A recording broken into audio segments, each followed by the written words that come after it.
Yeah, hi everyone, this is Sheehan, and this is another values behaviours video, and this one's about boundaries. And what I mean by boundaries is the boundaries that I set myself so that I don't have to do something that I don't want to. And part of that is, like, for example, if I've got to go and talk to somebody and I really don't want to because I don't want to engage with that person, then I'll put this boundary up inside myself and I'll start to avoid it. The behaviour is avoidance behaviour. And the value that drives avoidance behaviour is something along the lines of security. I want to feel safe and secure, which is why I don't want to go and talk to that person. So, the underlying motivator of all of that too, the thing that's driving that value is it's some sort of fear-based behaviour. Something has happened in the past. I think the way to feel secure or safe and secure is by not doing a certain thing.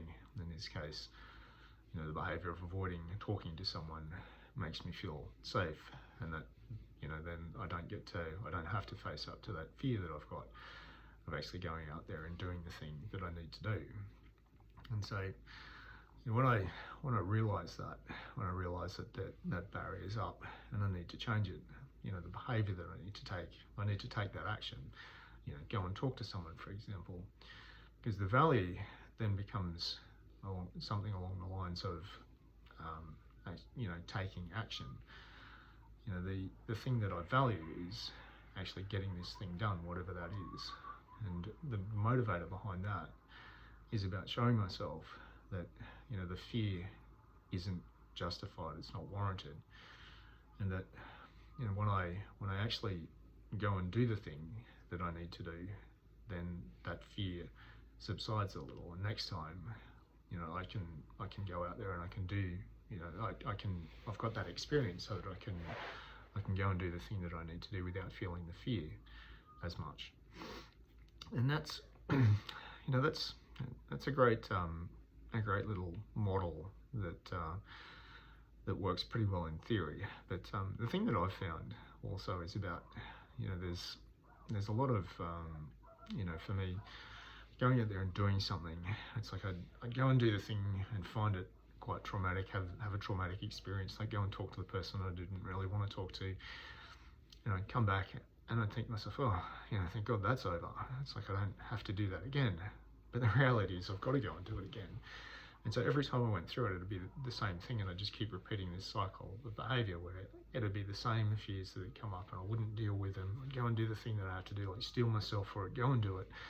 And then when it was done, I'd come back and I'd be all washed out. It's like, that was a fairly traumatic experience. I don't want to have to go through that again, but I'd have to go through it again in the future. And so I realised that that behaviour of just doing the thing that I had to do when I needed to do it and accepting the trauma was a pretty poor way to live. And so I had to change that. And so this is where the other model comes into play. The values, the behaviour of avoidance, I had to change that to the behaviour of action, like taking the action to do the thing that I needed to do. The value that went from wanting to feel safe and secure to the value of actually wanting to change.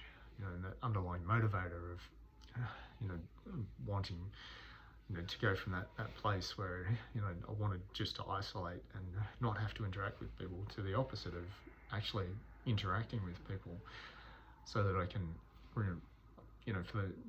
I can keep doing these behaviours. I can keep going through having the experiences that I need to have, so that then I can be the change agent in my own life, so that my behaviours will change and all of these underlying fears and motivators will change. And so when in the future, when something comes up, instead of that wall going up and me thinking, all right, I don't want to do this, and avoiding it and putting it off, I'll actually get into it and go and take that action and talk to the person.